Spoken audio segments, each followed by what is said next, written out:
တာဖုန်းဆက်မရဲ့ကျွန်တော်ရောက်ပြီဟဲ့ငယ်လိုက်တာကွယ်လို့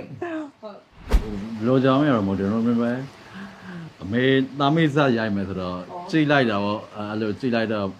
ဖုန်းနံပါတ်တွေလည်းတွေ့တော့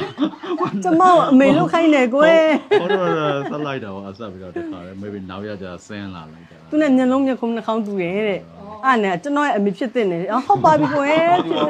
ချွန်ထွက်တယ် အဲ့တော့ဒါမမေကိုကြာဘာဖြစ်လို့အမေနေရာတရုပ်ဆောင်ခိုင်းနေတာလဲမမေကငယ်ပါသေးတယ်မေကမရိုက် ဟို ဘူး အပြင်မှာတွေ့တော့တော်တော်ငယ်သေးတယ်လို့ဟွာဟိုပါလေ အဲ့လို ဟွာ line မှာတွေ့တော့အသက်ကြီးပြီလို့ပဲထင်တာအဲ့လိုမျိုးဆိုအပြင်မှာတွေ့တော့အမရွယ်အများကြီးကျင်သေးတယ်ပေါ့အမေနေရာသေးဥစ္စာဆိုတော့အဲ့လိုမျိုးဟာသားတောင်ပြောပြလို့ तू ကကိုအမေကန်ကိုထဲ့တယ်ဘယ်ရမလဲကိုကလည်းသူ့သားနဲ့ပြန်တွဲပေးလိုက်တာပေါ့ အဲ့မမေ့မှွေတော့ မှုရမယ်လေအေး